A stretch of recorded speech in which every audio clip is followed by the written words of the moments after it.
Hey guys, and welcome back to my Let's Play of LEGO Star Wars The Complete Saga. We have one more level left to do in Episode 1's free play mode. The first thing I'm going to do is I'm just going to use the Force to pull all of these glasses together into a pile, because I don't remember what it does. So far it looks like... oh, there's a few more. Quite gone. Okay, yeah, I can build it. Reveal to me your shape. It's just a triangle. How disappointing. Oh no, there's more. Turn you off. Where's my score multiplier? My wonderful score oh yeah, and that. Oh yeah, by the way, before going into the Darth Maul level, which I ended up messing up on, so I had to start it again, I did buy a few other things. So that includes all of the gold bricks that you can buy in the shop. There are a few you can buy in the shop, such as that one. I call that a strike. That's what that gold brick is there for. And I think I bought a few more characters as well. And of course, power brick detector. Because why would I not? So let's just build R2's face on this wall once again. Because somebody keeps knocking this down. I think we finally got his name as to who keeps destroying it. Let's see. BB-8. Nope, never heard of him. Right, let's see if I can actually do this properly this time. Yeah, I've got a few more characters. I've got Boba Fett. I've got all the bounty hunters now that I need for the bounty hunter missions, which I'm going to do after free play mode. Maybe after challenge mode. But of course, I'm sticking with one character. And I bought some Sith Lords. I don't think I have every Sith Lord. By which I mean, I don't think I have Count Dooku yet, but I do have a fair few additional characters now. Right. Unfortunately, don't think this is really going to work while they're all aiming at Obi-Wan. And I'm invisible. But that works. Yes, just keep aiming at Obi-Wan, Mr. Maul. Whatever your real name was. Since apparently the Darth names aren't their real names. Not that the name Darth Tyrannus means anything. He's always called Count Dooku anyway. Kind of makes me wonder why they bothered. I guess it's to bring up a bit of mystery, but we don't really know who Dooku is either. In fact, they flat out tell us about him right at the beginning of the episode. And then they never go into any detail about it. And you say Snoke is wasted. Alright, well, besides the droids that come out of some of these things, there's really no purpose of opening those up. So let's just keep going. Let's grab this mini kit that's just up here. Unfortunately, the mini kit detector is a long way off. Because that's another thing you get from a red brick. It's a really useful one, but I don't think I can get it until Betrayal over Bespin. So it's a long way away. And that's 2. Okay, now you go. This is new. This box right here. Once I can eventually get to Darth Maul. That's all it is though. There's nothing special in it. It's just that I don't think that box was there in LEGO Star Wars 1. This certainly wasn't here in LEGO Star Wars 1. Because, again, why are there separatist, why are there Imperial panels here? Unfortunately, despite being a Sith Lord, it doesn't work for Darth Maul. So I have to use my Sand Trooper instead. And that opens that door. In LEGO Star Wars 1, that would have been an Astromech panel. Eventually I'll get to it. There we go. God, the sound editing, sound mixing for the droidicas is among so many other things. I would not believe I have this TV on volume 1. I can hear it so utterly clearly. You get a lot of droids in this room. Oh, their animation for coming back out of those things is so much faster. Selectively. Sometimes they seem to actually go into their their unrolling animations, and other times they just immediately pop up into their normal positions. man, that droidica's losing its mind. Okay, let's go. I mean, I'm grateful that it's faster, because it took forever to destroy a droidica. Anakin, well, don't aim at Obi-Wan. We're not at that. We're not at that part yet. Oh no, they're still coming. Yep, still coming. Yeah, like he just immediately popped up. Right, now this room has a few additional things in it. By that I mean, this room was initially just for one mini kit. We now have the power brick, as the arrow is telling us. But the mini kit is still here. That's what the lights are for. That's what I missed the first time round. I was like, okay, so this is one of the ones that they clearly must have changed then, because now the power brick is here. I just have to find where the other mini kit is. Oh, the mini kit's still in this room. That's what you got to do, and that would have gotten you the mini kit. In Lego Star Wars 1, that is timed. I don't know if it is still timed here, but it's a bit different. In Lego Star Wars 1, once you touched about 2 of those, let's call them switches. I don't know if that's actually what they are, but when you touched about 2 of them, as you ran up or down, your partner character would then go and do the same on the other row.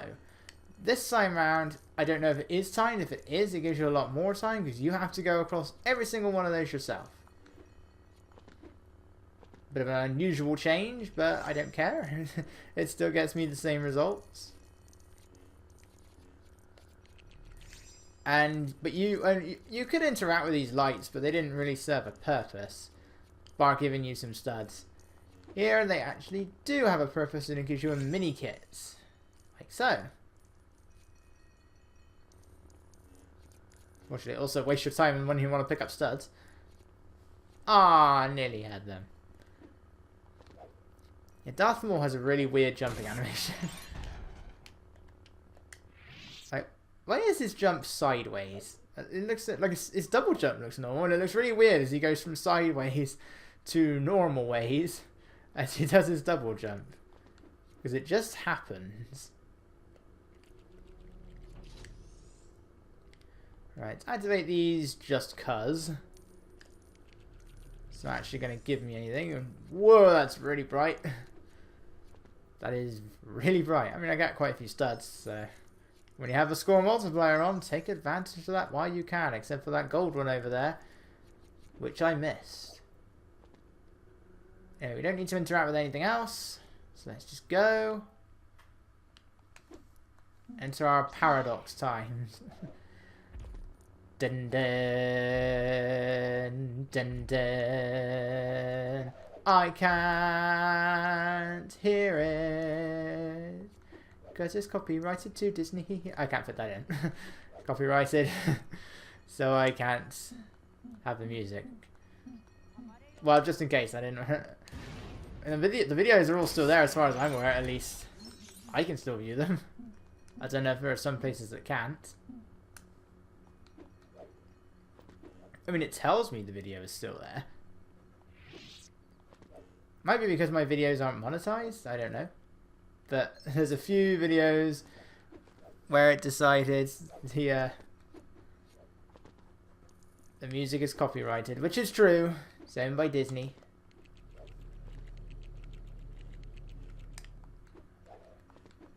But it meant that I had to, but I think all it would do otherwise is mute the video. So I would just suddenly stop, and then we did just a load of silence at the end of the video. Though I'm sure anybody who is actually watching this is probably thinking, oh thank God, why didn't you silence it? Right, so let's head up to the top. I mean, there's a mini kit up here. I have to head to the top anyway. I mean, you didn't need to turn into Jar Jar there, my partner character, but you did anyway. Look at all these studs. I'm rich. Oh, those battle droids. Yep, just keep doing that, guys. No? Not going to shoot him now? Well, it was good while it lasted. Remember back when we used to criticize Jar Jar for being a racial stereotype? Now we're just racist. Now we're just not allowed to have black people or Asian people in Star Wars. You know, that sci-fi space opera filled with hundreds of species of alien that have women and black people in every film. Just when you thought racism couldn't get any stupider. Good thing I can still use the force on that. Let's go! Okay, so this is a bit different. There's a mini-kit on that side, but there isn't a mini-kit on the other side. There's no circular thing there either. So originally, there's one on the other side as well, and originally they were both for astromech droids. Neither of them are astromech droids now, and yeah, that's the closest you're ever going to get to that dive maneuver with a stormtrooper. Why I don't bother. Now it's a protocol droid. You'd think it would have just been an astromech droid and a protocol droid in LEGO Star Wars 1, but nope. And this one will take us to a purple stud. Very nice. But yeah, originally that would have been a mini kit.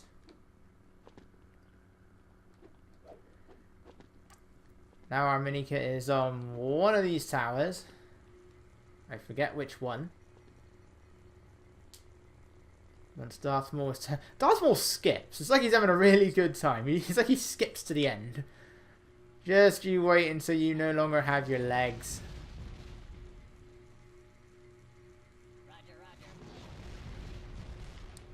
You become some sort of creepy spider thing. And then you get some different mechanized legs. I mean, he did well. I want to know how he survived. And like wherever that place was. Like, how did he survive? What was he eating? What was he drinking? That's what I want to know. Come, my soldiers! Yep, attack the Gungan. Attack the Gungan. I still love how in the 360 version of this game, there is an achievement that you get for punching Jar Jar to death, and it's called Crowd Pleaser. I love that.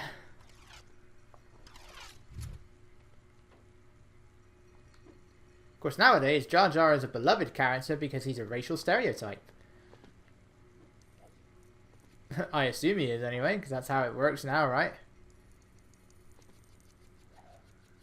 Right, let's grab the Powerball. So now I get to score times 8. I like that. Go back to the Simpsons Hit and Run LP. I like it. There's our mini kit. Alright, and our last 3 are in the boss room. They were a bit unimaginative towards the end. Like, all 3 of the last ones are in the boss room. So let's just head up here. Because I like studs. That's going to sound really loud on the playback. And I realise that very often the button presses are very slightly out of sync. It's a bit tricky to try. It's very tricky to try and get them in perfect sync with each other. I just get distracted by the constant sound of the button pressing. Okay. Alright, it's because he's transformed into the ghost as well. It's 1. You will slide off the shield if you jump on it. I thought that you could walk into shields, but apparently that's how it's weird in Star Wars, isn't it? You can walk through a force field, you just can't shoot a force field. But if you're inside the force field, then you can shoot through the force field. And again, Leia flying through space is where you draw the line.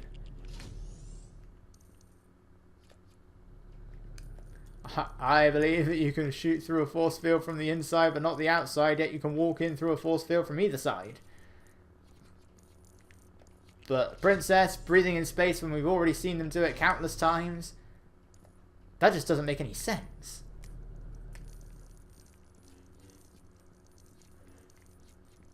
This room gave you so many more studs. I can't interact with any of these things anymore.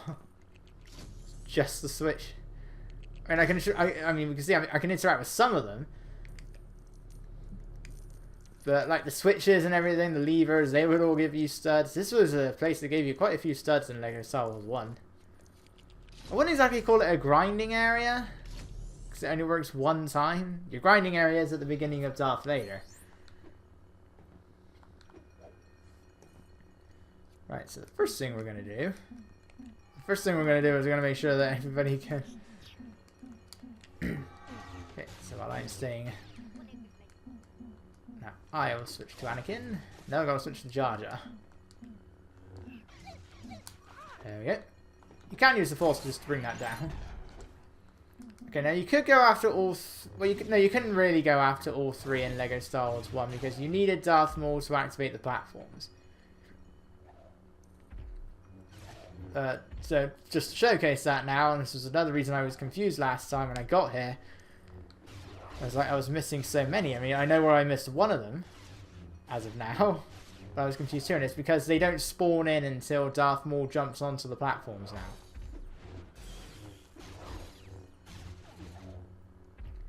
So we're going to wait for him to assemble the platforms, and then it appears. So don't do the platform destroying method. Just throw the things at him. There we go. Now we can go after both of them. As long as Darth Maul isn't aiming the projectiles at me. Doing that rocking horse thing. At least I think that's what it is. But, really? He doesn't attack me? I see. Yeah, this is the other way you can do it. Lower the platform down, but this will prevent you from getting the minikit. Oh, there we go. Oh, yeah, that's a good one. We no longer need to keep switching to blaster characters to use grapple points. I love having a multiplier by 4 this early in the game.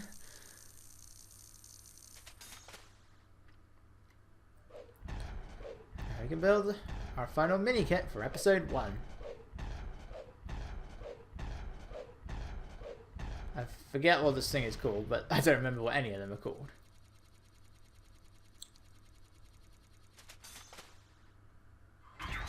And there we go. So we're over halfway there now. Well over halfway, thanks to all those ones I bought. And we're still not quite done with episode 1 just yet. We've still got challenge mode. We've still got the secret door.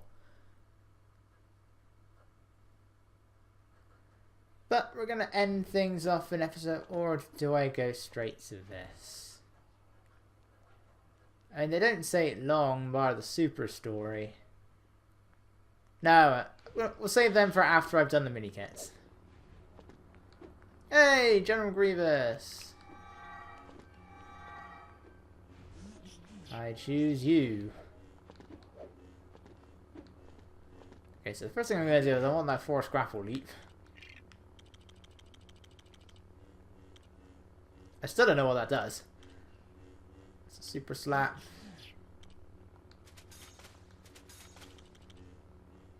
Do I want the rest of these? I don't even know what some of these do. Disguises is pointless. Oh, they're inexpensive. I don't need to turn them on. Daisy chain just turns your grapple things and your grapple lines into a thing covered in flowers. I don't know what that is. That makes your gonk droids fast. That makes you poo money.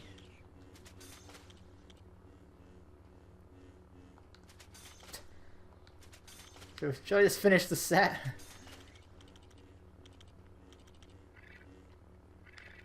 Right, but with that done, next up, we're heading into Attack of the Clones. So, I will see you guys then.